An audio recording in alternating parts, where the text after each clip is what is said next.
শুধু সম্মানিত উপস্থিতি, এটা আমন ধানের আবাদ চলছে না? এই আমন ধানের আবাদ উঠলে সবাই আমরা ভুট্টা লাগাবো, লাগাবো না? লাগাবো। প্রতি বছরে সবাই ভুট্টা আবাদ করেন না? ধরেন গত বছরে যে মার্কার ভুট্টাটা আবাদ করছেন, ভুট্টার ফলন খুব ভালো হয়েছে। এবারে যে ভুট্টা বীজ কিনতে যাবেন, কোনটা কিনবেন? ওইটাই কিনবেন। নতুন একটা মার্কা আসছে ভুট্টা নিয়ে, এখন আসি বলতেছে ভাই এটা নেন, এটা আবাদ করলে খুব ভালো হইবে। আচ্ছা, এই চিন্তা করে আবাদ করার দরকার আছে?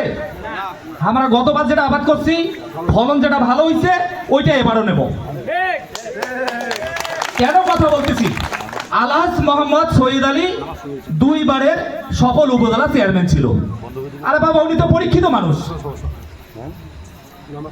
উনি পরীক্ষিত মানুষ। তা যে লোকটা এতগুলা গুণাবলী 2 বার উপজেলা চেয়ারম্যান থাকা অবস্থায় সবাই মাঝে প্রস্ফুটিত হয়ে গেছে, আবার কেন আমরা ওইটা দেখি যে আমাকে একবার ভোট দিয়ে দেখো কি করেছি, দেখেন কি করি। আরে বাবা, ওগুলো ভাবার সময় নেই তো আমাদের, আছে? বলেন। এই জন্য বলি যে যারা আমরা আছি, হিন্দু, মুসলমান, বৌদ্ধ, খ্রিস্টান, সবাই আমরা সম্মিলিতভাবে আলহাজ মোহাম্মদ শহীদ আলীকে যদি জাতীয়তাবাদী দল বিএনপি ধানের শীষ মার্কা হিসেবে মনোনীত করে, আমাদের যে ভোটাধিকার, আমাদের ভোটাধিকার আমরা ভোট কেন্দ্রে গিয়ে সকাল সকাল দেব। কেন দেব? বিকেলে গিয়ে দেখবেন যে ভোট না হলে আর একজন দিয়ে দিছে, এই সুযোগ আমরা দেব না। যেহেতু নিয়ম যদি করি যে ধানের শীষ মার্কায় ভোট দেব শহীদ আলী চাচার উদ্দেশ্যে, এই ভোট সকাল সকাল গিয়ে আমরা দেব এবং ওই ভোট কেন্দ্রে আমরা পাহারাদার হিসেবে থাকব ভোটের গণনা হওয়া পর্যন্ত। ভোট দিয়া নিজের ভোটটা যে দিলাম, আমি তো এইটুকু জানি যে আজকে শহীদ আলী চাচাকে ভোট দিছি, ধানের শীষ মার্কায় ভোট দিছি, রেজাল্টটা নিয়ে তারপর বাসায় যাব। এটা বিনীতভাবে অনুরোধ জানাচ্ছি সবাইকে। দেখেন, কিছুক্ষণ আগে মহসিন ভাই বলছে বালাগ্রাম ইউনিয়ন একটা মন্দিরে অনুদান, ওই মন্দিরের দায়িত্বে আসলে আমি আছি, দেখাশোনা করি। আসলে যদি বলি যে তাহলে ওই জন্য এখানে আসছি না, আসলে কি এই রাস্তা আমি জানতাম যে ওনার কাছে গেলে পাওয়া যাবে, আমি ওই জন্য গেছি। 70 ব্যাগ সিমেন্ট ঢালাইতে লাগবে, 70 ব্যাগে দিছি।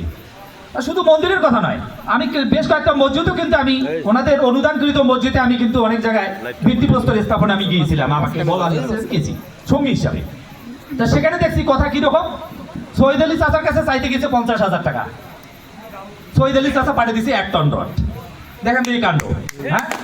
আরে 1 টন রড যদি ক্যারিং কস্ট সহ বলেন 1 লাখ টাকা পড়ে গেছে, আর চাইছে 50,000। এখন সবচেয়ে বড় কথা কি, এই যে উনি দানবীর, এখন তো উপজেলা চেয়ারম্যান নাই, এখন কি উপজেলা চেয়ারম্যান না, তাহলে ওনার ব্যক্তিগত জায়গা থেকে প্রদান করতেছে। যে লোকটা ক্ষমতা ছাড়াই হিন্দু, মুসলমান, বৌদ্ধ, খ্রিস্টান যতগুলো উপাসনালয় আছে, বা হিন্দু, মুসলমান, বৌদ্ধ, খ্রিস্টান যত বিপদে থাকে, যদি কারো মেয়ের বিপদগ্রস্ত ইয়ে হয় বা চিকিৎসার কোনো, আজকে এখনো যেটা দেখে এসেছিলাম, এমডি বাবু রুমে ছিলাম, চিকিৎসার জন্য একজন আসছে, 2,000 টাকা দিতে বললো।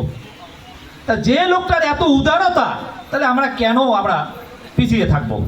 আর একটা জিনিস দেখেন, উপজেলা পরিষদ থেকে কিন্তু এত কিছু করার সুযোগ নাই, আমরা সবাই হয়তো জানি বা জানি না, অনেকে করার সুযোগ আছে, আপামর জনসাধারণের জন্য করার সুযোগ আছে একটা জায়গায়, সেটা হলো পার্লামেন্ট মেম্বার। এই সংসদীয় নির্বাচনে যদি একটা এমপি হয়, এই এমপির অনেকগুলো করে দেওয়ার সুযোগ আছে। তা আমরা এতদিন শহীদ আলী চাচা 2 বার উপজেলা চেয়ারম্যান বানাইছি, ওনার যেটুকু ক্ষমতা ছিল ক্ষমতা প্রদান করছে। আবার এমপি যদি হয়, উপজেলা চেয়ারম্যান হয়, আমরা যেটা পাইছি তার 100 গুণ আমরা সহযোগিতা পাবো তার কাছে। এই জন্য আমাদের ভোট দিতে আমরা কখনো দ্বিধাদ্বন্দ্ব মধ্যে থাকবো না।